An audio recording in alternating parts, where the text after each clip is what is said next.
What's up, guys? My name is Hunter, and today we are talking about another LED light. Now, months, probably almost a year ago, I did a video on the Godox M1 RGB LED light. You can check out that video up in a corner of the video somewhere.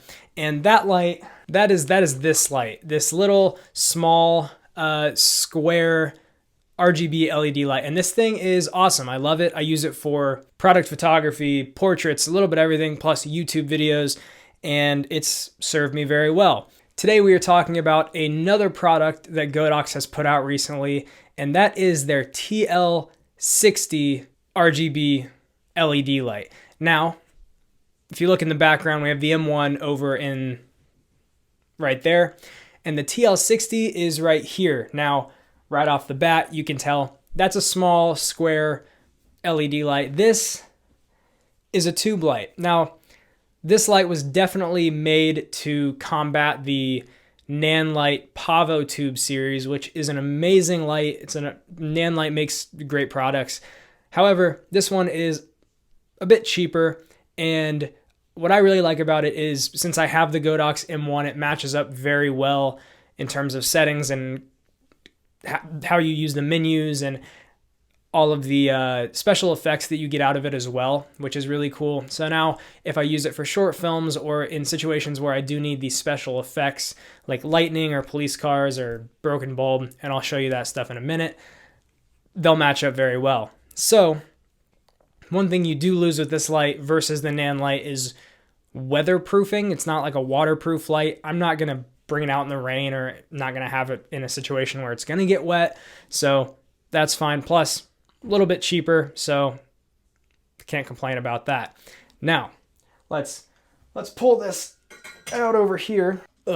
So like I said, this light is a tube light. A few things I like about this light versus the smaller square version, which is the M1, is especially for portraits or studio photography work, you can use it to light up a whole body or use it in a few different ways. Plus, I do music videos, and I think that this would be a really cool light to put in the background or to use to light up certain scenes, especially if you get multiple of them. I'll probably pick up a few more of these if I end up liking it a lot, but I just wanted to get one to test it out. But let's run through the settings really quick, and we can go through kind of what it does.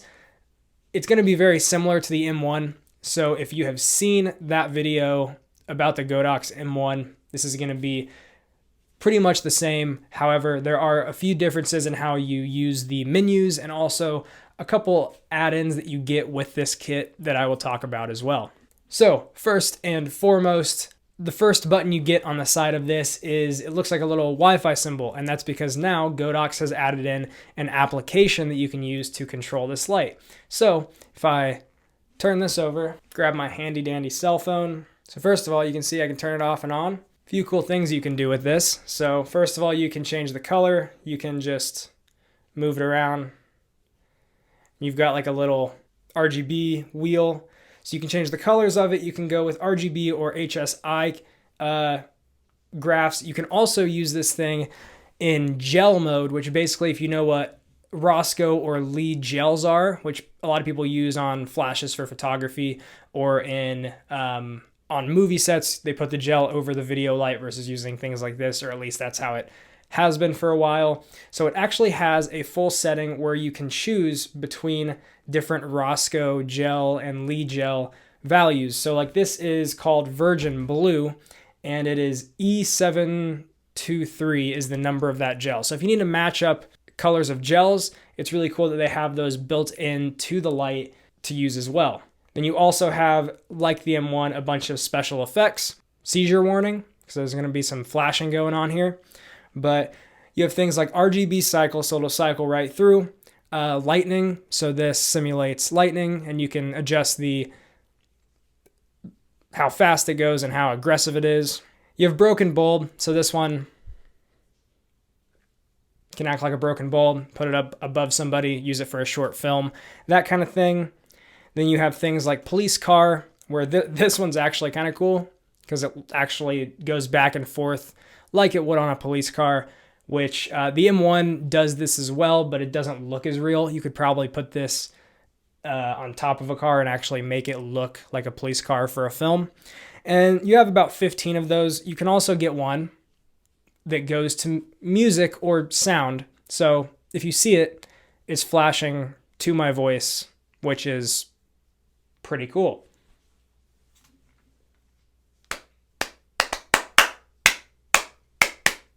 If you're into raving or partying, that works pretty well. Let's turn that off. This is fireworks, so it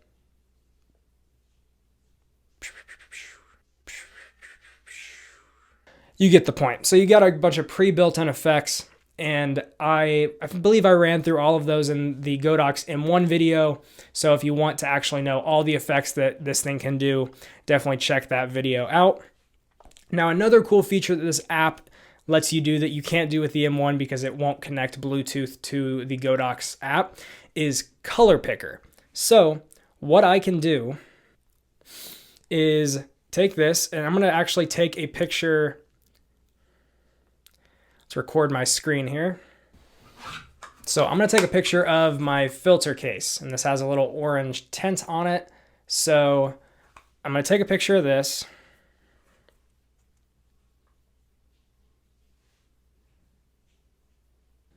Use the photo, and then from there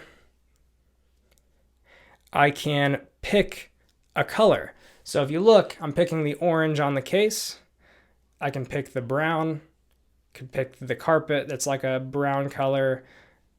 I can pick that. I can pick all the colors of whatever picture I want to change this, which is really cool if you're trying to match something, again, for a short film or a video of some sort, or even a photo.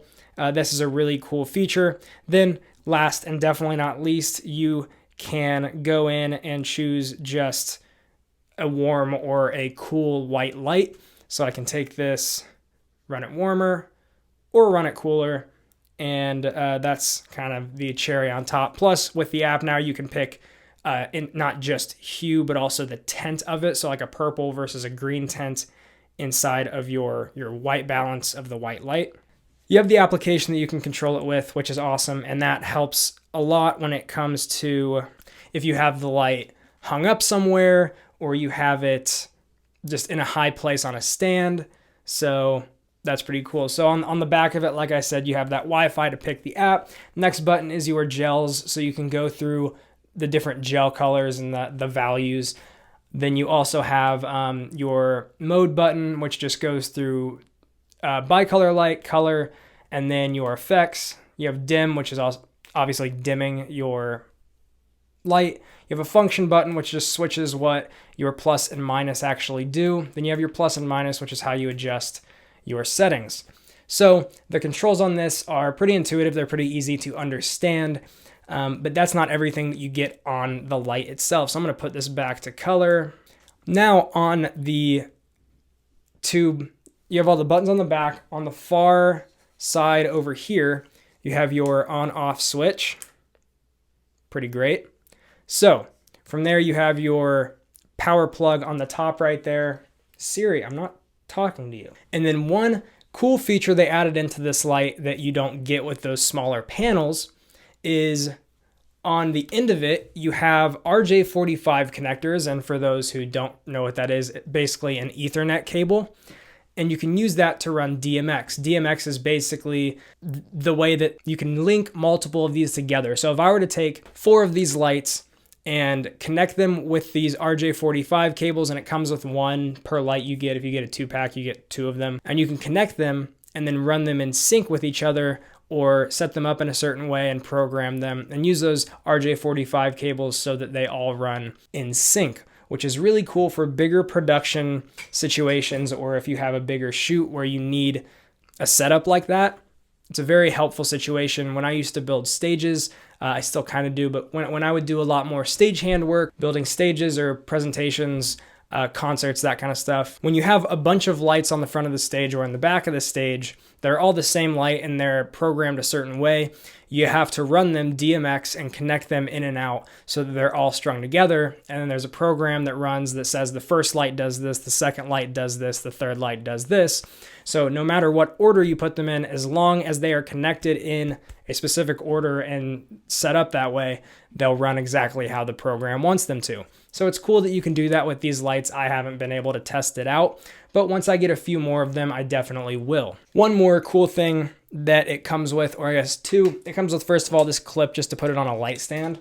But then it also comes with little steel cables so that you can run them through the holes. Can't really see them. There we go. You can run them through the holes up there and hang them from rafters or ceilings or really whatever you need. And those steel cables are pretty strong. So if you need to get them up high and you don't have a light stand that you want to put them on, you can hang them up that way as well, then control them from the app, and you don't have to worry about touching them to control the light. So I will put the pricing of these down in the description because I'm not sure what they're at. I know they've moved around just a little bit since they came out, but I think for a tube light that comes with a ton of features and a ton of functionality that will do just about anything you need it to, this is going to be one of the best bets you have for getting a tube light. You can take this, and I could light this entire video. I could take my softbox down here and use this to light this video, and it probably wouldn't look too bad. You know what? Let's try it. So obviously this is not set up right. I don't want to put it up and down, but I could light my entire face with just this light, and it would probably work if I did it right. However, point being, it's dark. Where am I? Nobody knows. Point is, it's a bright light. You can get a ton of light out of this thing and probably light pretty far away. And I mean, what more could you ask for? So I could ramble on for days about lights and RGB, but I've done that before. If you want to know all of the effects that this light comes with, jump into my M1 video. But really, if you need a tube light and you don't want to spend as much as a Pavo tube, Godox TL60 is a pretty awesome value, especially if you use other Godox products. And then it will be a good choice for you. So that's going to be it for me today. I hope you guys enjoyed the video. If you have any questions, let me know down in the description. If you like the video, give it a thumbs up or don't. You have free will. You're a human. If you're not a human, I hope you still have free will. But I will see you guys in the next video. Have a wonderful day.